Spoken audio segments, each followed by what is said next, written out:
So hey everyone, a very warm welcome to my channel again.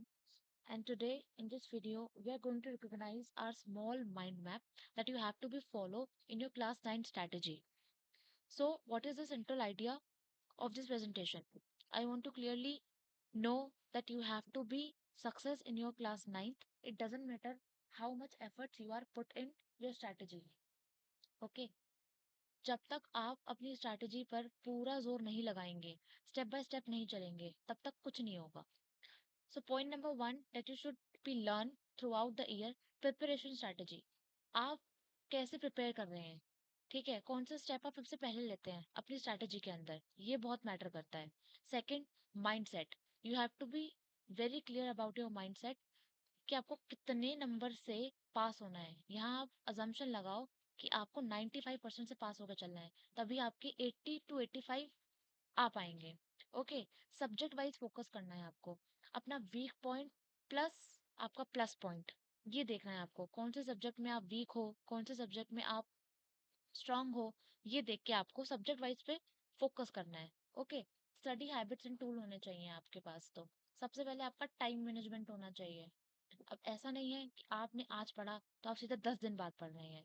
ठीक है. Time management होगा तभी कुछ हो पाएगा. Without time nothing is happening. Avoid a common traps. जिस ट्रैप्स में आप फंस जाते हो मंथ के बीच में ही, लाइक प्रोकास्टिनेशन, चीजों को टालते रहना. ठीक है. बाद पे छोड़ देना. चैप्टर आपको आज करना है, पेपर आपका 2 दिन बाद है, तो आप एक दिन पहले लेके बैठ रहे हो कि कोई नहीं, पास हो जाएंगे. तो इससे नहीं होगा. Well being and balance. अपनी हेल्थ पे कोई कॉम्प्रोमाइज नहीं करना, पढ़ाई के साथ साथ अपनी हेल्थ पे भी पूरा ध्यान रखना है. फिर उसके बाद हम जाएंगे द बिग जंप. अब आप सबसे पहला कदम कौन सा उठाओगे अपनी प्रिपरेशन की तरफ? Shift from memorization to concepts. यहाँ पे आपको रोट लर्निंग नहीं करनी है. रोट लर्निंग से मेरा क्या मतलब है? रट्टा मारना. चीजों को जितना समझोगे उतना आपके लिए अच्छा होगा. ठीक है. फिर उसके बाद आते हैं इम्पैक्ट ऑन फ्यूचर गोल्स. ये मैं अपनी प्रीवियस वीडियो में आपको बता चुकी हूँ कि आपको कॉन्सिक्वेंसेस पे ध्यान देने हैं. ठीक है. अगर आप अभी मेहनत नहीं करेंगे तो आपका आगे चल के क्या कॉन्सिक्वेंसेस होंगे, इन चीजों पे आपको ध्यान देना है. Then increased syllabus depth. Syllabus को जितना हो सके उतना डीपली समझना है. ठीक है. ऊपर ऊपर से नहीं पढ़ना है. द डिफिकल्टी कर्व आपको समझना है. क्या क्या आपको चैलेंजेस फेस करने पड़ेंगे, ठीक है, थ्रू आउट द ईयर, ये आप समझोगे. ठीक है. और इससे निकल भी जाओगे अगर आप सिलेबस को अच्छे से ध्यान में रखोगे, पढ़ोगे, स्ट्रैटेजी पे फोकस करोगे, कॉन्फिडेंस बिल्डअप करोगे अपना, तो इजिली हो जाएगा. द वाई ओवर वॉट सबसे इंपॉर्टेंट है. सबसे पहले तो क्या को मत देखो, क्यों को देखो. मेरे कहने का क्या मतलब है? अगर आप एनसीईआरटी के बैकअप क्वेश्चन की तरफ देखोगे तो आपको क्या से ज्यादा क्यों दिखाई देगा. क्योंकि क्लास 9th में आपका बेस चेक करने के लिए आपके थिंकिंग प्रोसेस चेक करी जाती है कि बच्चा एक क्वेश्चन के लिए कितने हद तक सोच सकता है. डायरेक्टली आपको एनसीईआरटी क्वेश्चंस नहीं मिलते. It just for a practice. Then we jump to the topper secrets. Topper के सीक्रेट क्या होते हैं? ठीक है. इंसान तो वो भी हैं, पर वो टॉपर हैं. कैसे हैं? टिप नंबर वन, वो वीकली रिवीजन करते हैं. कोई चीज उन्होंने पढ़ी, सैटरडे तक उन्होंने सब कुछ रिवाइज कर लिया जो भी उनकी टू डू लिस्ट में था. फिर उन्होंने संडे निकाला और संडे को उन्होंने क्या करा? वीकली रिवीजन कर ली. तो ये टिप नंबर वन है. टिप नंबर टू क्या है? Solve sample paper. They always use to solve sample paper. Exam से पहले वो सैंपल पेपर को सॉल्व करते हैं. सबसे बड़ी टिप है ये. Tip number three, mistake log. वो एक डायरी बनाते हैं जिस डायरी में वो सारे के सारे अपनी मिस्टेक्स वगैरह लिखते हैं. ठीक है. कि जो जो उन्होंने मिस्टेक्स करी हैं वो उनको दोबारा रिपीट ना कर पाए. So be clear with that. You have to follow the all tips to become a topper in your class 9. Tip number four, mock test लगाने हैं. खुद को रिवाइज करना है, खुद को ऑब्जर्व करना है, खुद को एनालाइज करना है कि आपने जो मॉक टेस्ट दिया है क्या वो आपके सेटिस्फेक्शन लेवल को सेटिस्फाई कर रहा है या नहीं कर रहा है. Then tip number five, understanding the shift. Shift को समझना है, चैप्टर को समझना है अच्छे से. ठीक है. Tip number 6, the right resources. सही रिसोर्सेज को आपको यूज करना है, ठीक है। Then we jump to the subject wise strategy, subject wise mastery strategy. Mathematics में आपको क्या करना है? मैथमेटिक्स में आपको मेनली ध्यान देना है फॉर्मूलाज पे, ज्योमेट्री पे, पॉलिनोमियल्स पे एंड नंबर सिस्टम पे। ये जो है वो बेसिकली आपके चैप्टर्स हैं जो आपको ध्यान ध्यान में रख के अपनी मैथमेटिक्स की प्रिपरेशन स्टार्ट करनी है। Then we comes to the social science. Social science में आपको क्या देना है?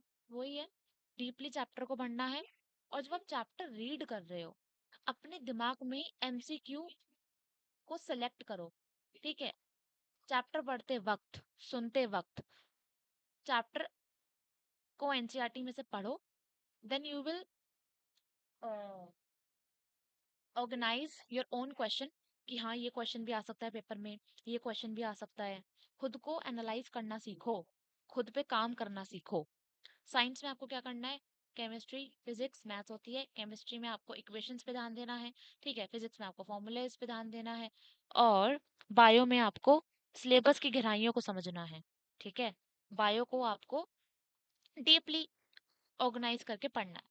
Languages, very easy subjects, chapter को पढ़ो, बैक एक्सरसाइज करो एंड उसके बाद हर एक चैप्टर का एक प्रीवियस ईयर क्वेश्चंस कर लो, ठीक है। और हाँ, मैथमेटिक्स में आपको 15 क्वेश्चंस करने हैं daily. You have to do the 15 questions. इनके लिए तो अलग से टाइम निकालो अपने टाइम टेबल शेड्यूल के अंदर, ठीक है। मैथमेटिक्स में कोई कॉम्प्रोमाइज नहीं, मैथमेटिक्स आपको डेली करनी है, ठीक है। डेली करनी है आपको मैथमेटिक्स, 15 क्वेश्चंस करने हैं आपको मैथमेटिक्स के, ओके। और ऐसा नहीं है कि मैथमेटिक्स के लेक्चर में आप क्या कर रहे हैं कि टीचर पढ़ा रहा है और आप सिर्फ वीडियो को देख रहे हैं, सुन रहे हैं। पैसिव लर्निंग नहीं करनी है आपको, ठीक है। पैसिव लर्निंग नहीं करनी है, आपको एक्टिव लर्निंग करनी है। पैसिव लर्निंग और एक्टिव लर्निंग का डिफरेंस मैं अपनी प्रीवियस वीडियो में बता चुकी हूँ, तो अब तक आपने वो वीडियो नहीं देखी है, जाके वो पहले वो वीडियो देखिए, फिर इस वीडियो पे आइए। Then we come to the daily success routine. देखो, फॉलो आपने कर लिया, टिप वगैरह सब कुछ कर लिया, पर डेली सक्सेस रूटीन क्या है? डेली आपको क्या करना है? The golden hours, you should be very perfect on your golden hours, okay. Golden hours कौन से हैं? टाइम टेबल के जो घंटे हैं आपके, कि इस दिन इस घंटे आपको ये करना है, इस घंटे आपको ये करना है, इस घंटे आपको ये करना है। कि डेली सक्सेस रूटीन है, टाइम टेबल आपको फॉलो करना है। गोल्डन आवर्स में आपके टाइम टेबल के आवर्स आ जाएंगे जो कि आपने खुद से सिलेक्ट करे हैं, कि इस घंटे मेरे को ये करना है, इस घंटे मेरे को वो करना है। डेली रिवीजन करनी है, रिवीजन तो आपको डेली करनी है, ठीक है। पर हाँ, एक साथ रिवीजन कब करनी है? संडे को रिवीजन करनी है आपको एक साथ। The two subject rule, what do you mean by the two subject rule? अब ये पूरा एक दिन है, इस एक दिन में अब आपको 5 सब्जेक्ट्स नहीं पढ़ने हैं, आपको सिर्फ और सिर्फ 2 सब्जेक्ट्स पढ़ने हैं। 2 सब्जेक्ट्स आपको डिफिकल्ट वाले पढ़ने हैं और 1 सब्जेक्ट आपको इजी वाला पढ़ना है, ठीक है। आप मान के चलो कि 2 सब्जेक्ट अपने, मैथमेटिक्स तो आपका रोज का है, तो 2 सब्जेक्ट आप मानो साइंस और सोशल साइंस, और एक लैंग्वेज कर लो, लो, हो गया, सिंपल। और सैटरडे और संडे आपको दोनों दिन अपने एडिशनल सब्जेक्ट के लिए भी बचा के रखना है, ठीक है। अब ऐसा नहीं है एडिशनल सब्जेक्ट बिल्कुल ही हम एंड में जाके पढ़ेंगे, नहीं। गाइस देखो, जिस भी चीज में फोकस करो तो आपको सब एक साथ लेके चलना होता है, ठीक है। आपको कोई भी चीज पीछे नहीं छोड़नी, स्ट्रेस आपका बढ़ेगा, प्रोकास्टिनेट नहीं करना आपको, सारी चीजों को एक साथ लेके चलो। That's it. अपने दिमाग में ये गोल बना के रखो कि मेरे को सारी चीजें एक साथ लेके चलनी है। मैटर नहीं करता कि वो मेरा एडिशनल सब्जेक्ट है या मेरा कोर सब्जेक्ट है या मेरा लैंग्वेज सब्जेक्ट है। Done. Buffer time, buffer time निकालो। बफर टाइम मीन्स जो कि आपका गोल्डन आवर से जो बच के टाइम निकलता है, वो टाइम निकालो आप अपना, ठीक है। उस टाइम में आप क्या करोगे? उस टाइम में एक्सरसाइज कर लो, ठीक है, म्यूजिक सुन लो और सोशल मीडिया से दूर रहो। That's it. The Pomodoro technique. Pomodoro technique क्या है? लगातार मत बैठो, 25 मिनट्स अपनी पढ़ाई पे ध्यान दो, फिर 5 मिनट का ब्रेक लो, फिर 25 मिनट्स के लिए बैठ जाओ। लगातार नहीं पढ़ना है आपको, लगातार कोई नहीं पढ़ सकता, ठीक है। स्पेशली इन क्लास 9th लगातार तो वैसे भी आप लोग नहीं पढ़ने वाले। So are you ready to rock? Sample schedule table क्या है अब हमारा, ये भी देख लेते हैं। छोटा सा मैंने आपको इसमें सैंपल दिया है टाइम टेबल का कि आपको क्या क्या करना है। ये टाइम टेबल उनके लिए है जो, सॉरी गलत बोल दिया, ये टाइम टेबल स्कूल के बाद आने वाला टाइम टेबल है, स्कूल के बाद जब तुम आओगे, ठीक है। 4 to 5:30 PM स्टडी सेशन 1 लगाओ, जिसमें आप हैवी सब्जेक्ट्स पढ़ो, ठीक है। 6 to 7:30 PM ट्यूशन है तो ट्यूशन जाओ, ठीक है। ट्यूशन का टाइम वैसे तो 4 से 6 होता है, पर मेरा ट्यूशन का टाइम 7 बजे था, तो मैं मान के चल रही हूँ कि 7:30 तक भी आपका ट्यूशन हो सकता है। आजकल तो बच्चे 9 9 बजे तक भी अपना ट्यूशन से आते हैं, ठीक है। तो this is all up to you. देखो, अब मैं हर एक बच्चे को तो नहीं बताऊंगी कि आपको क्या क्या करना चाहिए टाइम टेबल के अंदर, क्या नहीं करना चाहिए। According to your time schedule, किस दिन आपका ट्यूशन है, ट्यूशन की टाइमिंग क्या है, किस दिन आपकी छुट्टी है, उसके अकॉर्डिंगली आपको अपना टाइम टेबल बनाना है, ठीक है। देन 5:30 to 6 PM ब्रेक लो, स्नैक्स लो। 9 to 9:30 PM डेली रिवीजन करो। सोने से पहले आधा घंटा डेली आपको रिवाइज करना है। गाइज, ये टिप्स जो मैं आपको बता रही हूँ, ये टॉपर्स वाले टिप्स हैं, ये आपको कोई नहीं बताने वाला, ठीक है। ये मैंने खुद लगाई है अपनी क्लास 12th। ओके, यहाँ पे मैंने आपको गलत बता दिया, 4 से डायरेक्ट 6 पे चली गई मैं। सो ये आपका 1 है, ये 3 हो जाएगा, फिर ये 2, और ये 4 हो जाएगा आपका, ठीक है। नोट टेकिंग टेक्निक्स क्या है, पढ़ रहे हो पर मैटर करता है कि नोट्स बना रहे हो या नहीं बना रहे हो, ठीक है। ये बहुत मैटर करता है। So use the creative abbreviation, abbreviation and use symbols. Symbols का यूज करो, एब्रीविएशंस का यूज करो। मोस्टली बॉयज को नोट्स बनाने में कोई इंटरेस्ट नहीं होता, ये बात मैं समझ सकती हूँ, पर अगर आप एब्रीविएशन यूज करोगे, सिंबल यूज करोगे, तो आसानी आपको हो जाएगी। और जरूरी नहीं है कि ये पूरा पेज है तो आपको पूरी पूरी लाइन में भरना है। भाई, नोट्स अपने लिए बना रहे हो, जैसा आपको कंफर्टेबल लगे आप वैसा बनाओ, ठीक है। किसी की कोई कॉपी मत करो कि उसने पूरे पूरे नोट्स बनाए हैं पेजेस पे तो आप पूरे पूरे करोगे, ठीक है। डजेंट मैटर कि आप नोट्स कैसे बना रहे हो, सजा रहे हो या कैसे बना रहे हो। सबकी अपनी अपनी एक श्रद्धा होती है, ठीक है। जैसे पूजा पाठ में हम श्रद्धा दिखाते हैं, वैसे पढ़ाई लिखाई में भी हमें अपनी श्रद्धा कपूर नहीं, श्रद्धा दिखानी पड़ती है, ठीक है। Use diagrams and schemes, diagrams का यूज करो, स्कीम्स की यूज करो, ठीक है। Establish categories, take notes by hand, highlight and underline. These are the few points that you should be remember while you are taking your notes or making your notes. Okay, notes ले भी रही हो ना किसी से, purchase कर रहे हो, तो पूरे पूरे नोट्स ना हो उसमें बने हुए, ठीक है। ध्यान में रखना, हम नोट्स इसलिए बनाते हैं ताकि हम पेपर से पहले 10 15 मिनट पहले रिवाइज कर पाए, ठीक है। अगर नोट्स भरे भरे लोगे, फुल फुल सेंटेंसेस के लोगे, तो नोट्स नोट्स नहीं रहेंगे, फिर वो चैप्टर में इंक्लूड होने लगेंगे, ठीक है। नोट्स ऐसे बनाओ, शॉर्ट एंड क्रिस्पी नोट्स बनाओ, ठीक है। मैं जो नोट्स बनाती थी वो आपको भी मैं शेयर करूंगी अपनी नेक्स्ट वीडियो में, ठीक है। So be aware about this. Resources, सबसे इंपॉर्टेंट बात, क्लास 9th में हो, क्लास 10th में हो, रिसोर्सेज कौन से यूज करने हैं आपको, ठीक है। what are the type of resources you can use in your preparation। सबसे पहले तो आपको रिसोर्सेज यूज करना है NCERT. It literally the Bible for you, Bible है आपके लिए एनसीईआरटी, ठीक है।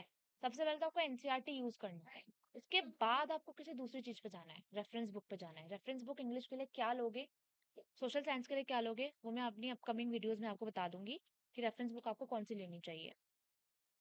The most important thing you have to be learn top 5 mistakes to avoid. क्या वो 5 मिस्टेक्स हैं जो आपको अवॉइड करनी है throughout the year. Procrastination, leaving chapters for later. सबसे बड़ी प्रॉब्लम ये है चीजों को टालना। भैया देखो, चीजें आज खत्म हो रही है, असाइनमेंट्स आज पूरे हो रहे हैं, चीजें 2 मिनट में हो रही हैं, तो प्रॉब्लम क्या है कंप्लीट करने में। Just take a look and completed them, simple. Ignoring NCERT back exercise, chapter पढ़ लिया पर एनसीईआरटी बैक एक्सरसाइज को क्या कर दिया, हटा ही दिया, बिल्कुल सीधा किस पे कूद गए, पीवाईक्यूज पे कूद गए। नहीं, पीवाईक्यूज आपको एनसीईआरटी क्वेश्चंस के बाद करने हैं, उससे पहले आपको नहीं नहीं करने हैं, ठीक है। Skipping, sorry, distractions, social media, using phone, नहीं करना आपको। फोन सिर्फ पढ़ाई के लिए यूज करना है, ठीक है। Skipping school and tuition classes, school leave नहीं करना अपना, स्कूल से छुट्टी नहीं मारनी, ट्यूशन क्लासेस को मिस नहीं करना। ठीक है, ट्यूशन क्लासेस में जो हो रहा है उस पर ध्यान देना है, स्कूल में जो हो रहा है उस पर ध्यान देना है। और सबसे बड़ी बात, स्कूल में कोई डाउट है, स्कूल में आप नहीं पूछ पाए, so this is your responsibility to ask your tuition teacher और योर पर्सनल मेंटोर। आप उससे जाके पूछो कि भाई मुझे स्कूल में ये चीज समझ नहीं आ रही है, मैं इससे ओवरकम कैसे करूं, या मुझे कैसे करूं मैं ये। मैथ में अगर आपने नंबर सिस्टम पढ़ा, नंबर सिस्टम का अगर आपको इंट्रोडक्शन ही समझ में नहीं आया और अगले 10 दिनों में मैम ने पूरा चैप्टर बता दिया, पढ़ा दिया, और अब आप ट्यूशन टीचर को बोल रहे हो कि मुझे चैप्टर समझ में ही नहीं आया, ठीक है, अब वो क्या बोलेगा, स्कूल में क्या घास काट रहे थे तुम, क्या करा तुमने स्कूल में। ठीक है, ये चीजें मेरे साथ हो रखी हैं, इसलिए आपको बता रही हूँ। ओके, ट्यूशन क्लासेस में आपकी रिस्पॉन्सिबिलिटी है कि जो चीज आप स्कूल में नहीं पूछ पा रहे हो, you should have to ask, you should ask from your tuition teacher. Okay, tuition teacher होते ही इसलिए हैं। The one and the most important thing, fear of asking doubts. बच्चे बहुत डरते हैं अपने डाउट्स पूछने में। डरने वाली कोई बात नहीं है, फ्रैंक होकर अपने डाउट्स पूछो टीचर्स के लिए। टीचर्स होते ही इसलिए हैं ताकि वो आपके डाउट्स को क्लियर करें। Done. The one and last, CTA means call to action. इतना सब कुछ मैंने आपको ज्ञान की बातें बता दी, अब आपको करना क्या है। सबसे पहले तो आपको कमेंट में लिखना है, I will, if you are ready to top class 9। भाई देखो, जब तक आप अपने आप को नहीं समझाओगे, अपने आप को, अपने मन को नहीं समझा पाओगे कि मैं कर लूंगा या मैं कर लूंगी, तब तक कुछ नहीं होने वाला। और अभी भी आपने इस वीडियो को देखने के बाद प्रोकास्टिनेट करा, so be sure for your remorse at the end of the class 9, जब आपका रिजल्ट आपके हाथ में होगा। आ गई बात समझ? तो अभी से ही प्रिपरेशन करना शुरू कर दो, किसी के ऊपर ध्यान मत दो कि क्या हो रहा है क्या नहीं हो रहा। 9th और 10th क्लास बार बार नहीं आती हैं, एक बार ही आती हैं। ठीक है, और रिपीट करना चाहते हो तो वो बात अलग है कि हाँ चलो हम रिपीट कर लेंगे या दोबारा पेपर दे देंगे। सो this is all for today.